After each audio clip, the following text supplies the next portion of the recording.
it's like it comes out a serious tone. Yeah. Like I remember taking my daughter to his store and buying something, and then it was his first time seeing my daughter. Believe it or not, I think it was his first time interacting with me, bro. Then he goes to his son, Jamil's our homie. Jamil, go fix him a plate. So I'm like, okay. So I go back and Jamil makes me a plate. But this guy puts like, I don't know, it's like Lebanon or yogurt or whatever it is. He gets down on the bottom of the plate, like the to-go plate. I grab it. I get some on my hands.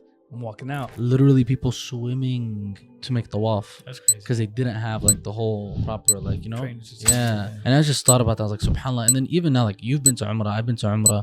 Of course, cinema is an experience, but it's unbelievably packed. Roll Back Home is hands down one of my favorite podcasts. Islamic reminders and comedy? How does that work? Dude, 1 minute I'm laughing, the next minute I'm rethinking my whole relationship with Allah. I usually only listen to lectures, but this is a nice way to relax. It feels like you're just chilling with your friends and reflecting on the deen. You actually learn a lot too. It's way more than just jokes. 10 out of 10 would recommend.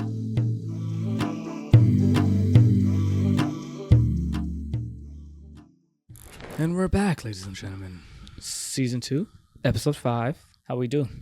How are we doing? How do we do? How do we do? Khamsa. You just said 5. Episode 5. I was thinking of a song my daughter was learning in school. What's that? No, I was thinking سبعة هي سبعة أيام الأسبوع هي سبعة. I don't know how I feel about this. What's going on? 7 it is 7. The days in the week it is 7. Oh, I see. Yeah. Dude, you know I know a 20-something-year-old dude that doesn't know the months of the year in order. Oh man, I got scared for a second. I remembered I was 30. So you go ahead. Yeah. Yeah. Well, I mean, I don't know how old he is now, the brother, but dude, I remember like his brother was like, "Yo, Sam, you want to see something? Oh, Yo, dumbass, tell me the month of the year." And this dude, when it got to like, I think it was August, this guy went. I think he switched to like days of the week or something. Like he was like, "Who cares?" And then I realized, it doesn't really do much. I mean, we have a phone. I was trying to make excuses, like, Yeah. but I was like, that's kind of, I was like, that's funny. But anyways, it was hilarious. So, what we doing? We episode 5, we're rebuilding the Kaabah. No, we're personally not doing that, but that's the episode title. Yeah. And before we get there, I wanted to ask you about some awkward gatherings you may have been a part of. I'm not inferring to anything in particular, but, you may volunteer information. Honestly, I never really had awkward gatherings. I feel like the most awkward situation I've been in a gathering, for example, is where I feel like we've all had this. Maybe you haven't. Yeah. Is a friend who gets beat by his parents. Even though you just gotta sit there. Most awkward That's thing hella funny. ever. And I'm just sitting on the couch and I'm just like, I want to leave, but Do they know you're there? 100%. 100%, and he's over there like literally like jumping, like legs up in the air, jumping, dodge, and I'm just like, and then he just has to take a beating, cry, be gone for like 7 minutes, and finally walks back out. And I was just there the whole time, just sitting there. And not only that, they have the audacity to just sit back on the couch, start folding clothes, and I'm just right there. But like, what? It's okay. Folding clothes is one thing, but you ever see the friend come back and he act tough now? Like he's been humiliated in front of you, so he has to come back and take it out on you somehow. Like, dude, I don't think you're less than a man. Neither one of us could have taken your mama. Like, you got beat. It was a good. Yeah. It was whatever. Yeah, that's the most awkward thing for me, really. No, as an adult though. Oh, adult. Like you never slipped and fell. You never like ate somebody's, like, you know how like they divvy up the cake and stuff, and then you just went back for seconds, and then everyone's asking, "Yo, who ate the last bit?" And you just sat there like. Anything like that? Dude, I had this one thing at Azza. You want to explain what Azza is? When a person in the family passes away, it's just when people go and give condolences At the person's house or wherever they at the host deceased person's family's house. Yeah. So I went. My friend's grandma passed away, and I went, and hung out, ate, whatever. And then as I was leaving, it's his father's house because we're all kids at this point. And so I said salam to his dad. I'm like, "Yo, I'm taking off. Thanks for having me, etc." He goes, "You're leaving without food?" I'm like, "Yeah, I'm good." Then he goes to his son, Jamil's our homie. "Jamil, go fix him a plate." So I'm like, okay. So I go back and Jamil makes me a plate. But this guy puts like, is it Lebanon or yogurt or whatever it is? He gets down on the bottom of the plate, like the to-go plate. I grab it. I get some on my hands. I'm walking out. And I tell him that I'm like, yo, Assalamu alaikum. I got the food. I held it up like this with 2 hands.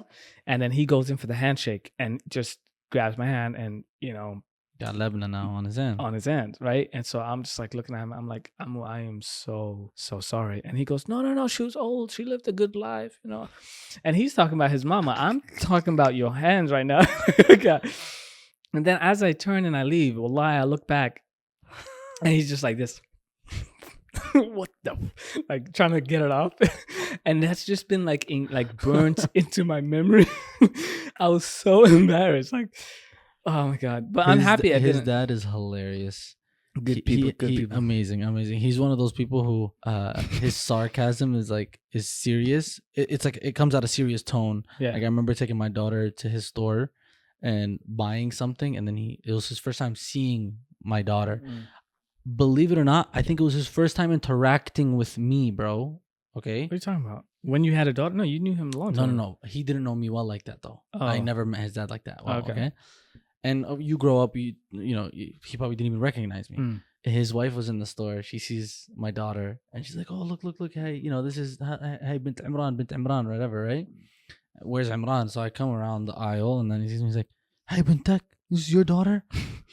But you're ugly. How is that your daughter? You're ugly." And I'm laughing. This is like the first time, essentially, that we're actually getting to, and that's his first impression. And I'm just laughing. That's how funny. Yeah, good piece, man.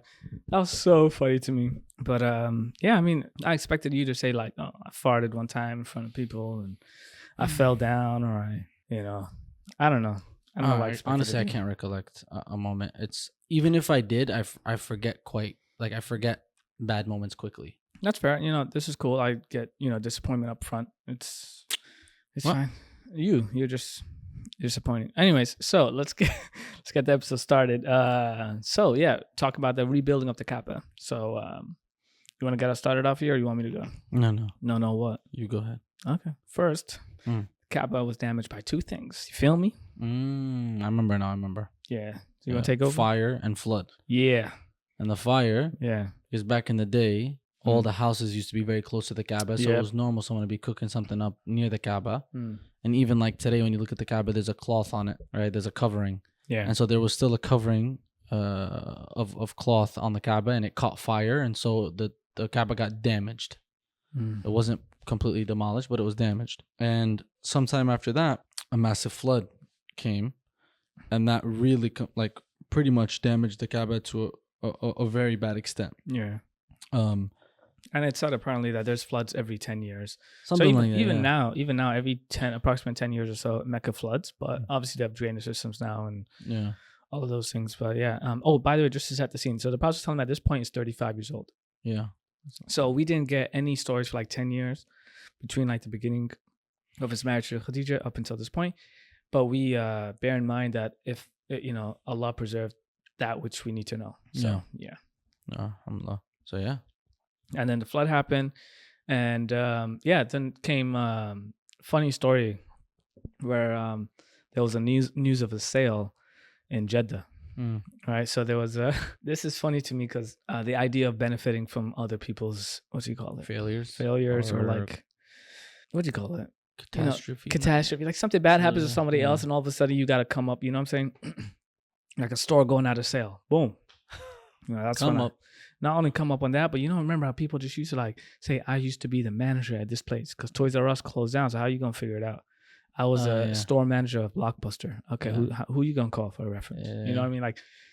That's what I mean. So basically, Yemen and someone else was at war and they destroyed the church in Yemen. And the Caesar of Rome is a Christian too. So he was like, I'm going to send material to go build a huge church in Yemen. And he sends all the finest materials in the world. And he sends a boat full of craftsmen and stuff like that to go build it. Allah sends a wind, derails them. The material all end up in Jeddah. Yeah, ship is damaged. Ship's damaged. The stuff doesn't all stuff is not perfectly it's amazing material, but it's also a little bit damaged. So they're like, you know what? Instead of trying to trying to just keep going to Yemen or trying to sell this or trying to get another boat. We're just gonna sell this here, go back to Rome and get some new stuff, and then we'll figure it out. And so they were selling at like a price, and the people of Quraysh heard about it, so they go to Jeddah and they buy all it up, bring it back to Mecca. They hire some of the boys to work on it, and they get to work in Mecca, start building it up. And that's, if you think about it again, subhanAllah, Allah has a way of protecting the people and the places that He loves. When you think about it, this is even before Islam, before prophethood. They would never come across this material in Saudi Arabia. In 100 years, they wouldn't come across this type of material. And yet Allah subhanahu wa ta'ala sent it to them, even though they're not Muslim, even though, you know what I mean, they're idol worshippers.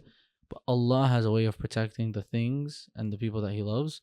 And then imagine, subhanAllah. Or putting in motion the things that needs to be done. Yeah. As crazy as you can't pull the pieces together. At no part would like in no other universe would I be friends with you. You know what I mean? Like, that's what I'm saying. You know what I'm saying? Like only Allah. We stuck here. Yeah, we just gotta go with the flow. Like, I gotta sit with you every week. Every week, it's crazy. You know what I'm saying? But yeah, man. But yeah, that's what what you gotta thank God for the ups and the downs, the good and the bad. Sometimes the ugly. Sometimes things are just always bad. Every week on a Monday, 7:30 p.m. sharp. But hey, sometimes you gotta. Anyway. Yeah. Some people hate going to work in the morning. I hate getting off work and seeing you. You should go to work. You sure you don't want me to do some overtime today? The funny thing is like what happened when like they try to destroy what was remaining of the Kaabah to like sort of erect it back up. So you got to imagine some of the walls are damaged. A lot of the walls are damaged. So you got to tear down the existing structure in order to rebuild. So as they approached, there was actually a huge snake in the well of Zamzam. So that's the first thing, kept hissing at them every time they went by. So they took it as a sign of like, we shouldn't do anything. Then Allah sends a huge bird, picks up the snake, throws it behind one of the mountains of Mecca. Then they're like, okay, it's okay for us to approach. Like, this is how they took it, right? They get there and no one wants to be the first one. So there was a guy's name, I think his name was Walid al-Murayqa. I don't know how to pronounce it, you know what I'm saying? But he takes an axe and he goes, and you know, this is Jahiliyyah. So he's trying to talk to God like, you know, oh Allah, don't be alarmed and don't be upset. I'm only trying to help, as if like Allah doesn't know, right? He goes after it and everyone sits back and watches him destroy it. And they used him as like the litmus test. They're like, yo, if this boy wakes up healthy tomorrow and he's not dead, we'll join him tomorrow. But until then, just let this dude do what he got to do. And of course, as the story goes, like he doesn't, he wakes up tomorrow. And so everybody's like, you know what? Yeah. Then they go. But I'm totally the same way, dude. Like when I remember going to a petting zoo and I think it was like the ostriches that we were feeding or something with a long neck. Could have been giraffe. Giraffes. There's always feeding giraffes at the zoo. Yeah. Just so then I remember friends of mine like feeding it and like trying to touch it. And I think I was in front of the queue. I can't remember exactly, but I just didn't want to be the first one to touch it. I was like, let me see if one of these kids get one of their fingers bit off. And that would have been me. And then if that happens, then I'm cool back here. Yeah. You're a smart one. Yeah, I just waited. I don't want to be the first. Yeah. There's no bragging rights of I was the first to touch a giraffe, right? Yeah. There's bragging rights saying I still got all 10 digits. Yeah, I touched a giraffe. That's all that matters. What do you mean? There's a lot more that matters. If you touch a giraffe, you're okay like, being the first? No, I'm saying it doesn't matter whether you're the first or the fifth. At the end of the day, y'all can say I touched a giraffe. Exactly. But no fear of like. But would you be the first? I think I would be. Yeah. I'd be that person. You one of those kids that like it's not even enough to touch a giraffe. You want to grab its tongue or something. Like you just want to. Yo, how'd you know? You're just weird like that. I wasn't gonna grab it, but I was gonna say a giraffe's tongue is like 20 inches, bro. Hey yo. Yeah, it's crazy. Yeah, that's What do you need a whole neck like that for? If it could just like drink water from the way it. Yeah, I don't know. Have you seen them drink water? Giraffe? No. Yeah. We're talking about a camel. No, I'm talking about giraffes. No. You don't think giraffes drink water? No, but they do. They got to do the weird ass split. You seen it, right? The weird ass split. They look like your hand. If you look at your hand like dead on, they look like that because like the two hands, the two front legs go apart a little bit. It looks mad uncomfortable. Oh man. Like it does. It's like it hurts to watch. Yeah. No, I heard something crazy, like with elephants, for example. Like, we'd have to look it up, but how quickly and how much water they drink in like a second. Or just Oh, how many? It's I watched. insane. You watched the video of that big one in the village where they put like garbage cans Yes. level of water. IG, bro. Amazing. Also, how long do you think that it takes for the giraffe to actually get the water? Like Down all the way down. all the way. Yeah. Yeah. Well, also in that case, it's actually when it's drinking water, it's like face down. So how does It's it get the going against water? gravity. Yeah. And they fight with their necks too. It's wild. I've You seen that before. That's crazy. That is. Yo. It's like sword fighting, except with like those things that you swim in with the pool noodle? noodles. Yeah. It's like pool noodles. Yeah, you look crazy. Yeah, it's pretty crazy. But they're mad strong. Like, I can have you ever? wrestled the giraffe? Yeah, of course. Okay. Yeah. So, anyways, they They ended up tearing it all down. tearing it all eventually. down. Yep. Yeah. And then they assigned. So there's a whole thing about like what sub tribe belongs to what tribe. Mm-hmm. I was not gonna memorize all those names. So if I don't you are blame you. interested, go out and look. It's all there. But all I know is that they separated into 4 groups. The 4 main tribes. Yeah. The 4 main tribes and their sub tribes, etc. Each one had a wall, and then they sort of all put it up like that. Because you have to think about it. They're very religious people in the sense of like, again, the reason they weren't super quick to go destroy it is because they believe in a God. They believe in Allah, right? And so they all wanted the honor of being a part of putting the Kaabah back together. Therefore, so that there's no arguments, essentially the side that they live on from the Kaabah is the side of the Kaabah that they would build, essentially, right? Oh, I didn't know that. Yeah. Oh, okay. And so then you know that there is the black stone, Yeah. right? Am I jumping the gun or is No. that That, yeah. So obviously it's at a corner of 2 walls. Mhm. So you already know something's gonna go down. Like who's gonna have the honor of putting the black stone, which they hold, like as a something that's sanctified to them. Who's gonna have the honor of putting that in? And so they got heated. It got heated. You wanna? Yeah, to the point where one of the tribes said, "We are willing to fight until the last man, and we're all, gone in order to have this honor." Crazy. And then there was a person in Mecca who at the time was the eldest person in Mecca, and his name was Abu Umayyah. That's what I was gonna say, Ashik. Ashik's the homeboy. Shout out Ashik. What happened was he was like, no bloodshed. That's not happening. In fact, what we're gonna do is we're gonna leave it up to the next person who walks through this door or opening. They all agreed. They all agreed. Right, whoever walked, it's at random Yep. chance. Anyone could walk in. Now, obviously, they're like, yes, we got a 1 in 4 chance or 1 in 2 chance or whatever that whoever walks through there, probably from our village, and they're obviously gonna side with us, our village or our tribe, to actually do it. The person walks in whatever village he belongs to, he's gonna, or Yeah. whatever tribe he belongs to, he's gonna vote for that tribe. That's what's understood. Yeah. And then Who walks in? Prophet Prophet Sallallahu Alaihi walks in. And surprisingly, or not surprisingly, all of them are happy because they're thinking, "Oh, Prophet Sallallahu Alaihi Wasallam, like, oh, he's gonna choose us. He's gonna choose us because regardless of his tribe, they're like, he loves us enough. He may choose us over his own tribe." Yeah. So they were all happy. Like it couldn't have been any better person to walk through there.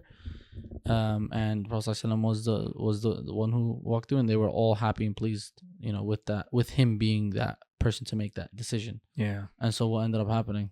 He ends up saying, you know what, get a sheet of paper. We're all going to send a delegation from each tribe, and then a member from each tribe is going to be all responsible to putting it up. So everyone had a hand in putting it in a place where they designated to put it. But first of all, the point of the character is it's out of the world to think that someone is this good to you that he may choose your tribe over his own, and then him not choosing his own tribe. Him saying, let's all do it together. And this is before Islam. This is just his character. And it's just unheard of to be this kind of person. And then finally, I'm dude, I'm not even picking my tribe. I'm saying it's all me. Like I'm doing it. As if I can like carry the stone myself. But why would I share that with anybody? I'm not choosing my tribe. there's a saying, I think it's not really Somali saying, but a Somali dude said it to me. So Mm. I'm just going to attribute it to Somalis. Against the world, I'm with my country. Against my country, I'm with my tribe. Against my tribe, I'm with my brother. Against my brother, I'm for myself. Mm. And it like That's goes, wild. right? Oh. That's me right there. just at the end, bro. Like, yo, I got this. Me, myself, and me, myself, and I. You know.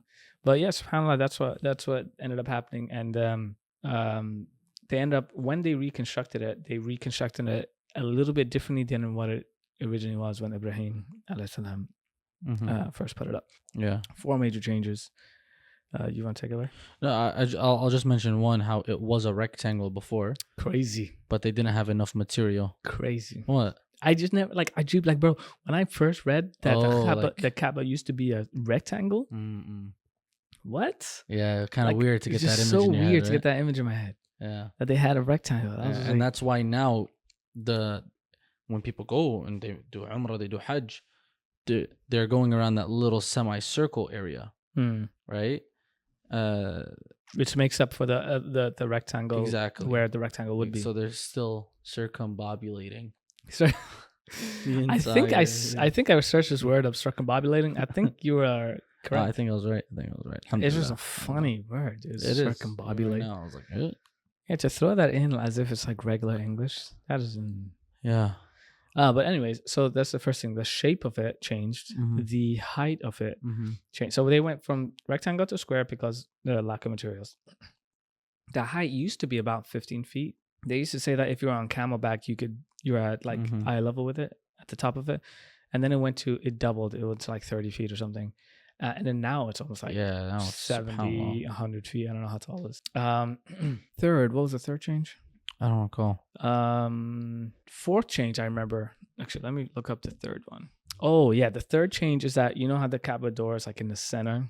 Oh yeah. Yeah, it was first the way Ibrahim alayhi salam built it. It was ground floor, and it was just accessible to anyone. And then they decided to put it up in the middle so that it was only accessible by the elite or chosen people, whatever, Yeah. etc. And then the fourth, of course, based on engineering, they put a water spout so that the roof doesn't cave in every Smart. time it rains, you know. But yeah, there's a funny story of it going back and forth and back and forth in terms of like keeping it a square. So because there was the Prophet ﷺ mentioned to Aisha, paraphrasing here, he mentioned, "Were it not for your people being new to Islam, I would tear down the structure and rebuild it on the same foundation as Ibrahim alayhi salam." Yeah. But he didn't want to cause any discomfort or Yeah, issues for yeah. the new Muslims, right? So there was a guy who heard of again, I don't remember his name, but he said he was in power, and he said he heard of this hadith and he's like, "Yep, we're doing that." So he tears it down, rebuilds it as a rectangle with the door back down. And then there's a guy who was enemies with this person and was trying to take over. And so he destroyed the Kaaba by, like launching an attack, destroying the Kaaba in search of this man. Ends up capturing the man and what do you call it when you Crucifying. He crucified the guy.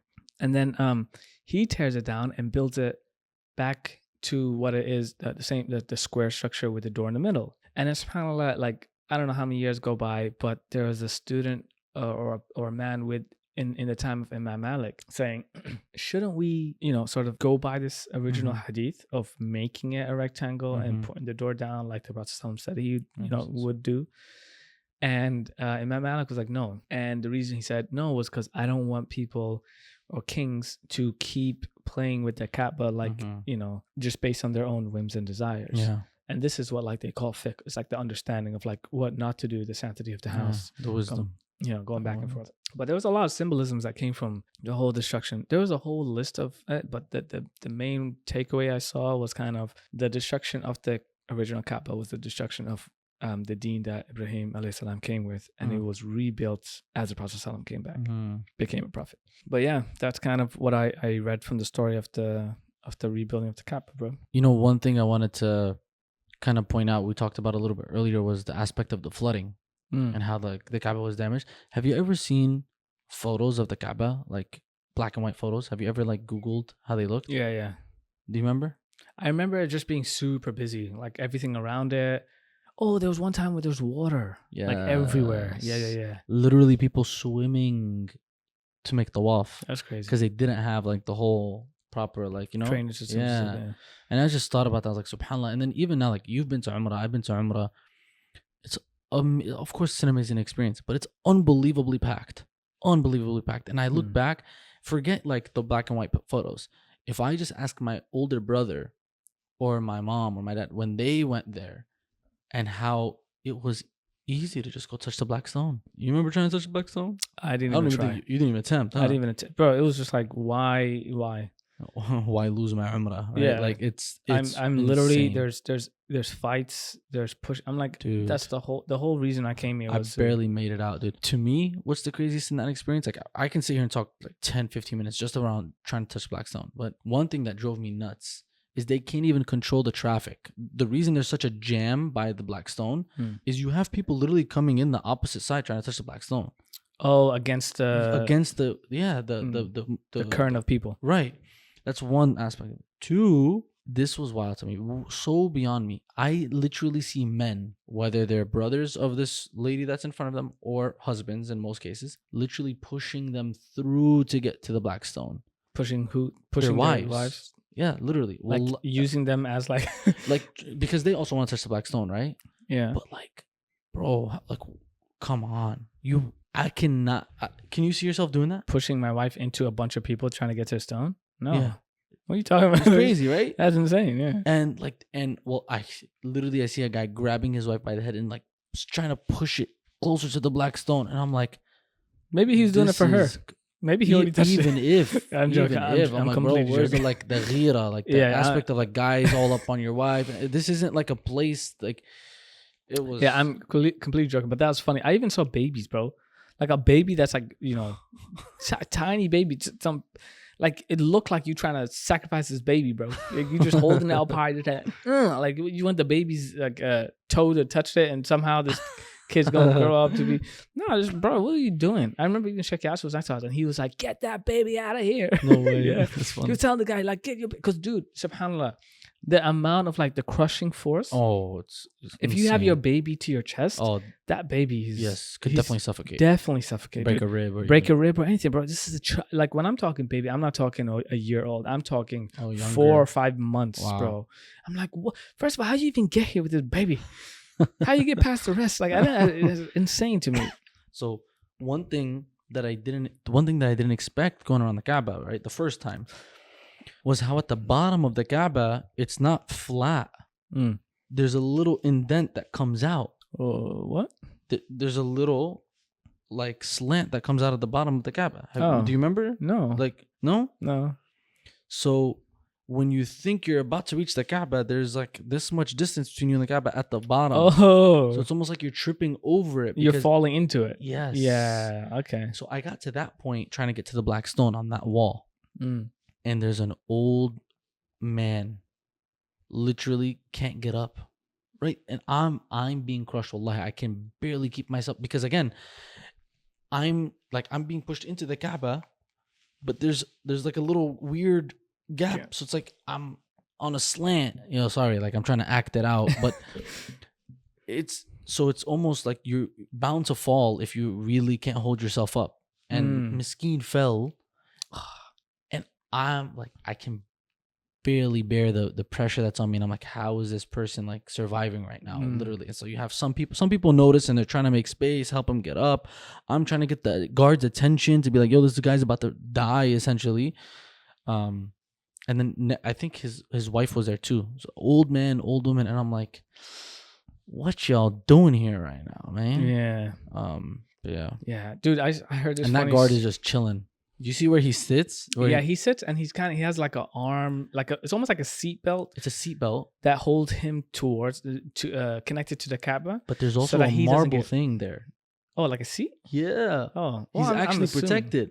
I didn't know that. I just thought it was that thing, and people are kind of like hitting him. They're not. He is like well protected. There's like a piece of marble that goes like this, and he steps into that. Oh, I didn't. So see he's that. like nothing. guarded, but he's able to like sort of swing down, push people. But Oh he, yeah. He holds this like seatbelt thing that connects him to there, Yeah, so yeah, that yeah. he doesn't get pulled Yes. into the crowd. If someone grabs him, or If someone something tries to like grab him, pull him down. I heard a funny story, and I believe that's because of the person who told me. Mhm. So our friend Sabeti, right? I miss him. He has an apartment in Mecca. His family, he's from Saudi, right? His dad told me that one of the guards got fired from being able to guard the Kaabah like that, because what he did is he saw, one of their jobs is to look out for people doing sihr. So he saw people writing. When you see people writing, like they watch for that. This one lady wrote something in a piece of paper and then like try to like sneak it into like the cloth of the Kaabah, right? And so he pulled it out, and what it said was like, "Ya Allah, am I going to Jannah or am I going to Jannah or not?" She believed that Allah would respond to her. She sort of etched it and like try to shove it in the threads of the cloth of the Kaabah, and then she goes and does tawaf. And as she's done tawaf, he pulls it out and he writes and he replies to her and he goes "nar" and puts it back. And then when she comes back, she pulls it and she reads it and she starts wailing like "Ya Allah," like as you would. And subhanAllah, this guy not only gets fired from this position, he's not allowed to work security ever. Apparently, I would have promoted the guy. That is hilarious. But that's also like so sad that this is what drove you to lose a job. But that's a hilarious way to go out. That's funny to me. And I only believed it's just because the person who told me. But again, Allah Alam. Dude, seeing the guards, especially the ones around the Kaaba, and then especially the ones around the Rawda, one of the most jealous feelings I could have in a good way is seeing them there. I think I wish, a part of me wishes. You want to describe what the Rawda is?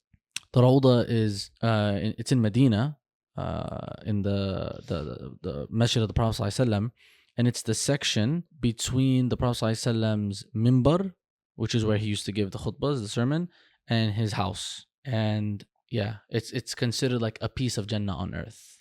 And it's not that big. No, it's very To see how close he lived to the Kaaba itself. Like it was like it's not to the Kaaba, to the to where he used to his give masjid. Yeah. yeah. Oh wait, he did. It was Yeah, connected. It was connected. Yeah, it's by just a single wall or something. Yeah, literally. SubhanAllah, I actually went to Rawda, and Rawda is like, dude, so difficult to get into. We were there together. Yeah. But do you remember how like they usually only let people go in for like 10, 15 minutes at a time? Yeah. They tell you pray your 2 rakats and get the hell out. Yeah, we milked it. So I got there at Maghrib time and I snuck in and I kept praying 2 rakats. So they're not going to stop you while you're praying. You didn't sneak in. I didn't sneak in. No, I got there. You said you snuck in. So. Oh, my bad. I made an I'm appointment. not trying to give a wrong impression. Yeah, true. I appreciate that. So I got the appointment. I went in, did everything I was supposed to do. Finally get in, I pray my 2 rakats, right? And then I get up, pray another 2. Yeah. Because if you stop praying, they tell you to get out. So you just got to keep praying and you got to move. Because they don't know who's coming in, who's going out. They can't, like, if you keep moving positions, it looks like you just came in with a new group. And so I got to stay there from Maghrib all the way till Isha, bro.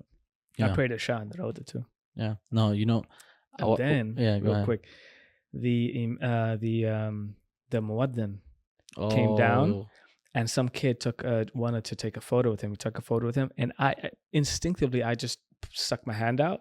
And he has guards, like he has police people around him, like they're so armed. I instinctively just stuck my hand out, and he just shook my hand. We smiled. I was like, "Oh, dope!" Yeah. I just did. It's good to know he's not racist. I mean, I had my fears, but alhamdulillah, Alhamdulillah, no. Alhamdulillah. Yeah. If it was you, it would have been a little different. He probably would have given you a hug or something. You know what I'm saying? Oh man, not you trying to make him No, look I'm bad. joking. I'm joking. I'm trying to take this in a good direction. No. Dude, it was a nice encounter. He just smiled. I was like, dude, like, did I? And then now I go around telling everyone, you know the more than? Yeah, me and him, we dapped it We up tight. once. We tight, We cool. He don't remember me, but I remember him. That's for sure. Yeah, no, but it was obviously not to be on some weird stuff. It didn't mean nothing more than just handshake. He's just a man, but it was fun. It was just a funny thing. Like I didn't know who he was until I saw all the guards surround us, and I was like, I'm just gonna go back. I love it, bro. Just watching them, like him, because where he gives adhan is at a high platform, so everyone can kind of, not everyone, but certain people from certain angles can see it, and it's so nostalgic because you grew up listening to this person on TV. Or do you remember his name?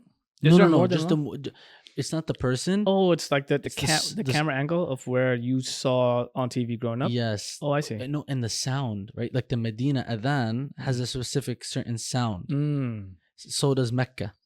So hearing that live, even though sometimes the adhan is done by 4 or 5 different people, the tone is similar, right? Or the rhythm, the flow is similar. So it's just like subhanallah. It takes you back to Ramadan. It takes you back. You know when you had those little clocks, the adhan clocks at home, and every time No, I grew up in a Muslim household, right?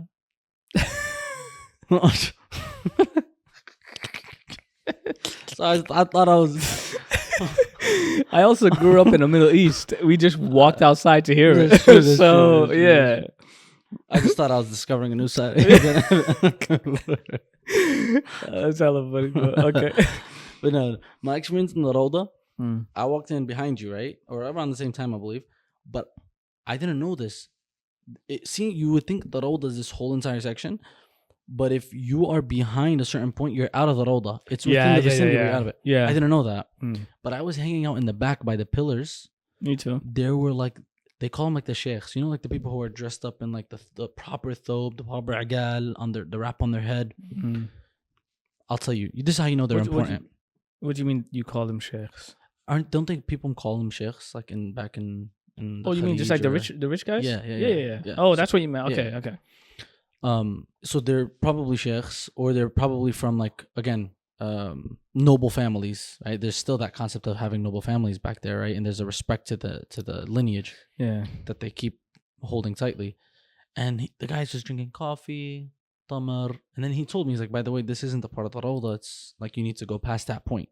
But I was hanging out back there because I just want to wait until I can get there until Salah. And I noticed they're not coming to us, to these people that are here. I'm gonna sit there and act like I'm one of them. Yeah, and last minute you're gonna dart to the front. Not even dart to the front. Then I started to do the pray to rakas bounce, go through in different areas, and I see you, and I'm like, oh, he's still here. Oh, we in here, right?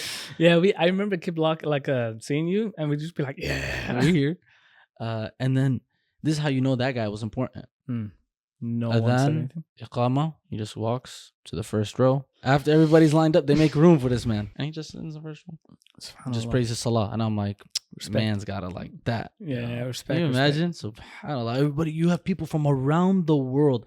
And I'm thinking about it. Like, it really, to a certain extent, takes you back to the time of the Prophet ﷺ, where people, even in Jahiliyyah days, in terms of idol worship, people were coming from all around the world, or different parts of the desert, different parts of the world, right? Like we said, even Yemen, etc. Why? Essentially to pay homage to the Kaabah.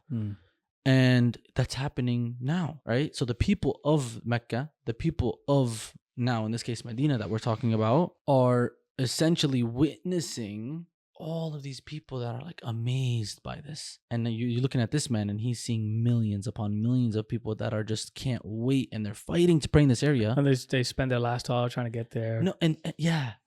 And he's just like, he's one of the locals, and he's just witnessing it. And I'm like, yeah, this is my Thursday, full brother. circle. Really, it's just like subhanallah. And then also think about it. I mean, it's not even just about money. It's really just prestige, because you don't know who there was richer than him.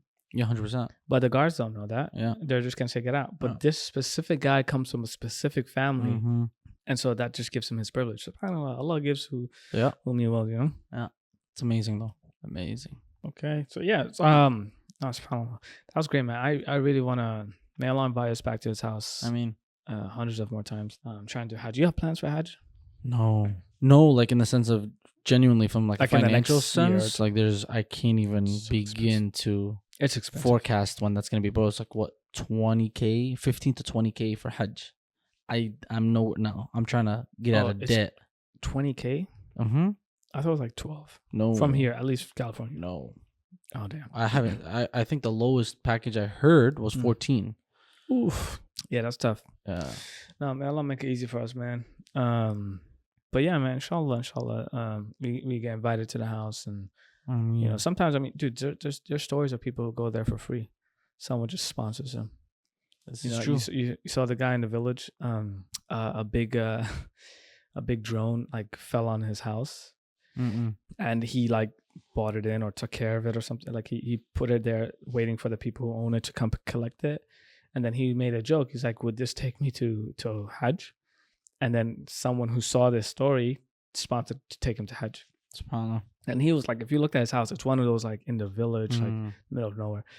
And SubhanAllah, Allah just chose him, took him to Hajj. Yeah, Allah's the best yeah. of planners. Would you move out there? Where am I in life? Like, what do I have? In general, like do I have money? Do I have a job out there? Can I make money? yeah, out there? yeah, like so, because it's easy to say when everything is fine and dandy and I'm a wealthy man, I'm gonna move to this place.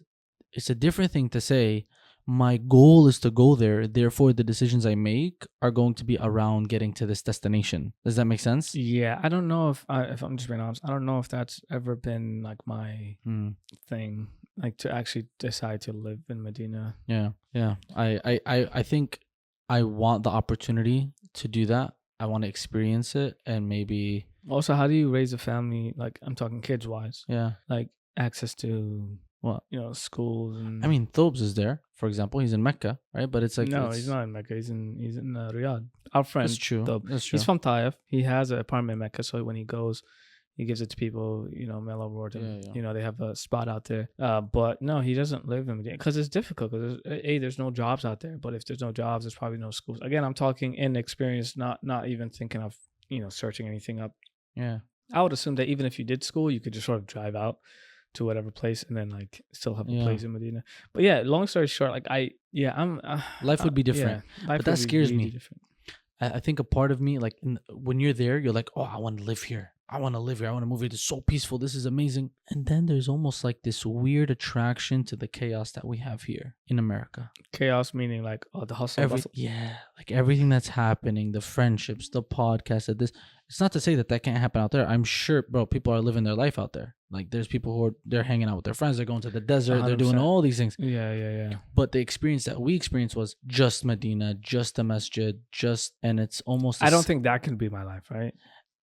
To me, that's scary to say that. It's scary for me to say I can't see a place where I'm just worshiping Allah subhanahu wa ta'ala and being content with what I have. 100%. If I give you $100 million and put you in that city, you're going to look for other things to do outside of the masjid and outside of like, learning or reading Quran 100%. or you're just naturally like, but there is a time for this, a time for that. The Prophet ﷺ mentioned that, right? Like, so I don't think it's bad to be like, you know what? I'm going to take a break and close the kitab and go skiing. Not that you could ski out there, but just to do that. Yeah. Like that's not a bad thing. Like, but again, I don't think I'm a boring person, so I'm surprised that I couldn't do that. But I just feel like the opportunity here in the sense of like, because again, I don't have it made. I still feel like I need to be here in order to make it, quote unquote. And then I can even consider, because I heard buying a visa out there is like $200K or something. A lifetime visa apparently. That's pretty expensive. Cash into, I mean, $200K. That's the point of it, is because you're not trying to get hella people just living there. That's true. A bunch of broke podcasters just. They're not there. They don't have $200K. Yeah. So, but yeah, if you ever come across $400K and you want to take this over there, let me know. Yeah, if anybody listening to this or watching, you like it, you want to sponsor us, it doesn't bring cost us out. It doesn't cost $200K or $400K. It costs $1 a month. Hey, we not even if you just want us to come out to Malaysia, Australia, whatever it is, you want to sponsor that trip for us, so we can come and hang out with you and shoot a podcast. Oh, for sure. We get some people on there. You know what I'm saying? Buy a couple more mics. Am I selling myself right now? Just give me a sec. So listen, if you got $1, help us keep the lights on. Go to our Patreon. You feel me? Help us It out. seems a little weird. What is? You trying to sell yourself? You just asked someone for $1. Imagine, brother. I got some stories for you. Did I tell you? One time, somebody thought I was homeless. Didn't tell me, no. Or maybe you did. I was a kid and I played soccer, and then I had to go to this. This in Qatar? Yeah, just played soccer. I look like trash. You know how you look, dirty. You got mud all over you. You know, I couldn't wear my cleats into this restaurant where I was supposed to wait for my dad. gosh. So I wore my sandals, right? So I look a mess, right? And my dad told me, meet me here. I'm gonna come back and pick you up after I go such and such, right? He comes and picks me up, but before that, I'm sat there just waiting. And these Qatari guys walk in. They just put 5 riyal on the table like that. And in my mind, I'm like, hey, yo, candy time. You know what I'm saying? So I took that 5 riyal and I ran to the store and I bought some, Sour Patch or whatever. Not Sour Patch, but their version. Yeah. Eating this candy. Dude, it's not till years later I was like, oh my god, They thought I was they, homeless. they thought I was homeless. It was crazy, but yeah, it was dude. Now I think even now I remember some dude. I think he gave me like a weird compliment, like I think it was a family friend who offered to pay for my gas or something like that, and I felt like, oh, he thinks I'm struggling. Oh my. And so it got to a point where I was like, I don't like that because you think I'm homeless. Yeah. You know. So anyways, I got my own issues. I know very well you have yours. So but yeah, let's let's call it a night, brother. Yes, sir. It's all right. That was episode 5. Assalamu alaikum.